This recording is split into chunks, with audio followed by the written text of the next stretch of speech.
Pasukan Merah Putih harus berjuang mati-matian di sisa laga ronde ketiga. Kekalahan besar dari Jepang membuat perjuangan skuad Garuda semakin berat. Timnas Indonesia harus bisa meraih poin penuh melawan Arab Saudi di laga berikutnya. Pasukan Sinteyong juga wajib menahan imbang Australia di FIFA Matchday bulan Maret 2025. Selanjutnya, Timnas Indonesia diharapkan bisa sapu bersih kemenangan kontra Bahrain dan Cina. Bagaimanakah cara realistis skuad Garuda lolos ke Piala Dunia 2026? Wajib menang lawan Arab Saudi. Timnas Indonesia semakin terpuruk di ronde ketiga setelah gagal menghadapi Jepang. Bahkan skuad Garuda dibabat habis dengan 4 gol tanpa balas di hadapan publik Nusantara. Skuad negeri Sakura bermain dengan leluasa mendominasi Timnas Indonesia. Padahal skuad Garuda sempat mengancam Jepang di awal laga dengan banyak peluang berbahaya. Ragnar Oratmangun mampu mendapatkan kesempatan emas 1 lawan 1 di menit ke-9. Sayangnya sepakan penyerang 26 tahun ini masih gagal mengecoh Zion Suzuki. Di menit 14 bahkan Kevin Dix berhasil membuat peluang dengan memberikan umpan ke kotak penalti. Sayangnya operan cantik sang pemain gagal disambar oleh Rafael Strijk. Tercatat skuad Garuda mampu menciptakan 8 peluang di sepanjang pertandingan. Jepang kewalahan menghadapi serangan Timnas Indonesia di 30 menit awal laga. Sinteyong mengaku senang dengan permainan skuad Garuda hingga pertengahan babak pertama. Di awal pertandingan kita dapat banyak peluang yang sebenarnya bisa dimanfaatkan. Namun gak bisa dimaksimalkan oleh para pemain seperti Ragnar.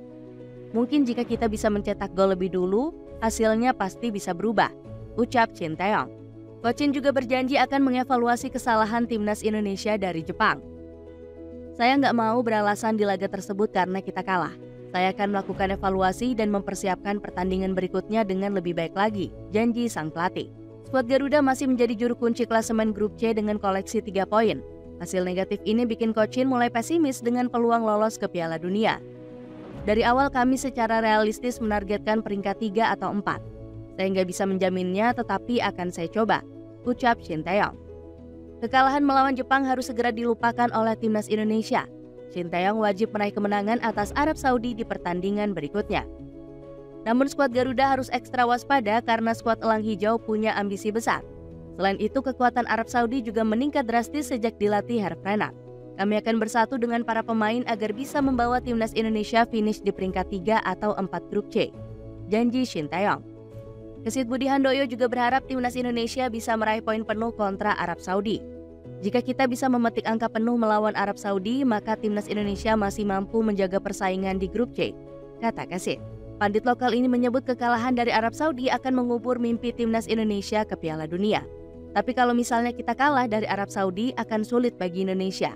Karena pada saat ini Tiongkok sudah memetik kemenangan kedua, ucap Kesit Budi Handoyo. Secara statistik, Timnas Indonesia masih memiliki peluang besar untuk menang kontra Arab Saudi. Pasalnya skuad Elang Hijau masih belum bisa bangkit meski dilatih oleh Renard. Buktinya negeri minyak hanya mampu meraih hasil imbang kontra Australia. Meski begitu, skuad Garuda harus tetap hati-hati dengan gaya main pelatih asal Prancis tersebut. Pasalnya Renard membawa Arab Saudi menguasai laga kontra Australia dengan 58% penguasaan bola.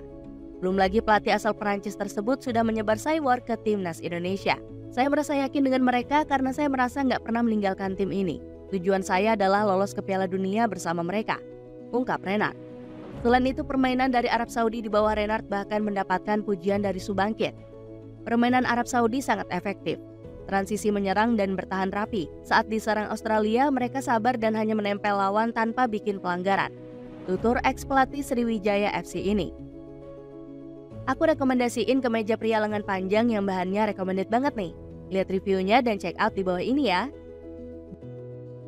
Berharap Australia jarang menang di sisa laga. Timnas Indonesia juga harus bisa menahan imbang Australia di pertemuan berikutnya. Peluang skuad Garuda meredam skuad Sakerus masih terbuka. Di papan klasemen, Timnas Indonesia hanya berjarak 3 poin dari Australia di posisi kedua. Pasukan Tony Popovic juga masih harus bertemu Bahrain, Arab Saudi, Jepang, dan Cina. Australia memang terbukti kesulitan meraih hasil positif selama bertarung di ronde ketiga. Pasalnya skuad Sakerus hanya meraih 5 poin di putaran pertama. Alhasil skuad Garuda masih berpeluang memberi kejutan kedua untuk Australia. Pasukan Sinteyong bisa mengincar hasil imbang di markas skuad Sakerus sebagai target realistis. Coach Shin bisa kembali memakai strategi jitu saat meredam Australia di Gelora Bung Karno. Sebelum melawan timnas Indonesia, skuad Socceroos harus lebih dulu bertandang ke Bahrain. Pasukan negeri Kanguru diprediksi bakal kerepotan menghadapi skuad Mutiara Teluk. Pasalnya Bahrain punya banyak cara licik untuk mengalahkan lawannya. Oleh karena itu, skuad Merah Putih bisa mengantongi 7 poin usai menahan imbang Australia. Meski begitu, ambisi ini rumit mengingat kekuatan Socceroos gak bisa diremehkan. Alasannya Tony Popovic dinilai sudah mengembalikan marwah Socceroos. Bahkan skuad Australia telah mengalami banyak perubahan. Gaya bermain Socceroos lebih disiplin dan terstruktur jika dibandingkan saat dilatih Graham Arnold. Gak cuma itu, Popovic juga dinilai cerdik menemukan solusi dari berbagai taktik lawan. Anda dapat merasakan struktur tim yang jelas. Kami juga menghadapi gaya bermain sepak bola lawan yang berbeda-beda, tetapi kami tetap berpegang pada apa yang ingin kami lakukan dan menemukan solusi yang bisa memenangkan pertandingan, ungkap Jackson Irvine.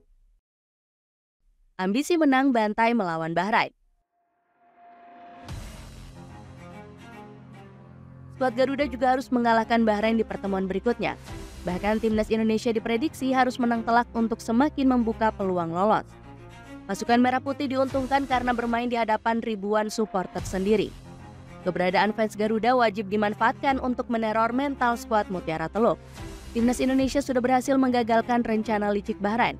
Sebelumnya skuad Mutiara Teluk sempat meminta pindah venue untuk menghindari teror supporter Garuda.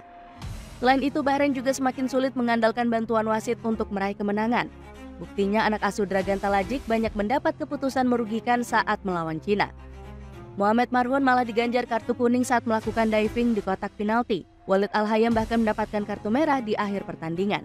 Bahrain akhirnya tumbang dari Cina berkat gol dramatis dari Zhang Yuning di menit 91. Kekalahan skuad Mutiara Teluk ini langsung disindir oleh netizen Indonesia. Warganet tanah air menyerbu akun Instagram Bahrain untuk merayakan kemenangan Cina. Where is Ahmed Alkaf? Bunyi komentar sindiran netizen Indonesia. Kekalahan dari Cina membuat Dragan Talajik selaku pelatih frustasi habis-habisan. Kami semua di tim sangat marah dengan hasil buruk ini, ucap pelatih asal Kroasia tersebut. Situasi ini wajib dimanfaatkan oleh timnas Indonesia untuk mendulang 3 poin berharga. Sintayong wajib meracik strategi terbaik agar skuad Garuda bisa berpesta gol. Kemenangan besar atas Bahrain bakal membuat selisih gol skuad Garuda semakin membaik. Timnas Indonesia saat ini punya selisih gol -5 karena kebobolan lebih banyak. Mengamankan poin penuh kontra Cina.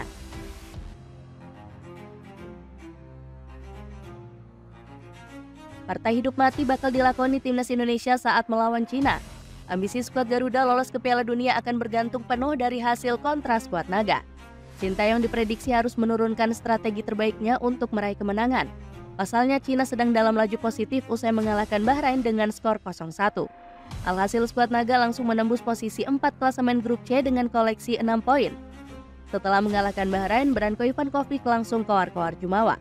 Pelatih asal Kroasia ini menilai kekuatan Cina hanya kalah dari Jepang, Australia, dan Arab Saudi. Ini bukan grup yang mudah. Jepang, Australia, dan Arab Saudi mungkin satu level lebih tinggi. Tetapi kami mencoba untuk bersaing dengan mereka, ujar Ivankovic. Media lokal Cina juga semakin berani meremehkan skuad Garuda. Kanal berita 163.com bilang prestasi timnas Indonesia masih jelek, padahal banyak diperkuat pemain keturunan. Timnas Indonesia menaturalisasi sejumlah pemain keturunan Belanda Indonesia. Namun usaha tersebut ternyata masih belum sesuai harapan. Mereka masih menjadi satu-satunya tim yang belum menang di grup C. Tulis media 163.com. Meski diremehkan, Coach Shin gak mau langsung menyerah untuk melawan Cina. Dirinya menilai kekuatan skuad Garuda sangat mampu untuk mengalahkan skuad Naga. Coach Shin menilai timnas Indonesia hanya kalah beruntung di pertemuan pertama. Meskipun kami kalah, kami telah melakukan yang terbaik. Kami punya penampilan yang bagus. Kami berharap bisa menampilkan permainan yang lebih baik. Peluang realistis lolos ronde keempat. Dengan hitung-hitungan tersebut, Sintayong diprediksi masih membidik posisi 4 besar. Posisi 2 besar dinilai sudah menjadi milik Jepang dan Australia. Ambisi menembus 4 besar juga masih dianggap realistis oleh Erick Thohir. Kalau beberapa pertandingan ke depan kita sering menang, ya posisi 3-4 masih dimungkinkan kita coba, tegas Erick Thohir. Dengan menyegel 4 besar, skuad Garuda bisa kembali bertarung di ronde keempat. Jalur ini dinilai lebih realistis ketimbang target lolos otomatis dengan finish 2 besar. Selain itu, kekuatan timnas Indonesia juga akan semakin bertambah di ronde keempat. Coach Shin bakal punya striker baru karena Ole Romeni sudah semakin dekat untuk dinaturalisasi. Pemain FC Utrecht ini bahkan menonton langsung pertandingan kontra Jepang. Alhasil publik tanah air nggak sabar melihat Romeni berseragam merah putih. Striker 24 tahun ini dinilai bisa mengatasi tumpulnya lini serang pasukan merah putih. Pasalnya Romeni tampil gacor saat membela FC Utrecht di kasta teratas Belanda. Pemain kelahiran Nijmegen ini sudah menorehkan 2 gol dari 10 penampilan. Kehadiran Romeni bahkan sudah ditunggu langsung oleh Rafael Streich. Saya pikir itu bagus, kami bisa meningkatkan kualitas tim. Jadi Romeni bisa membantu kami, kata Streich dikutip dari media Antara. Romeni sendiri juga sudah nggak sabar untuk debut berseragam merah putih. Sang pemain punya ambisi membanggakan nenek dan ibunya yang berasal dari Medan. Bagaimanapun membela timnas Indonesia adalah kehormatan besar. Sebab nenek dan ibu saya lahir di sana, Beber Romeni. Aku rekomendasiin sepatu lari yang murah tapi kualitasnya oke banget. Lihat reviewnya dan check out di bawah ini ya. Dengan hitung-hitungan ini, akankah timnas Indonesia bisa menembus ronde keempat demi lolos ke Piala Dunia?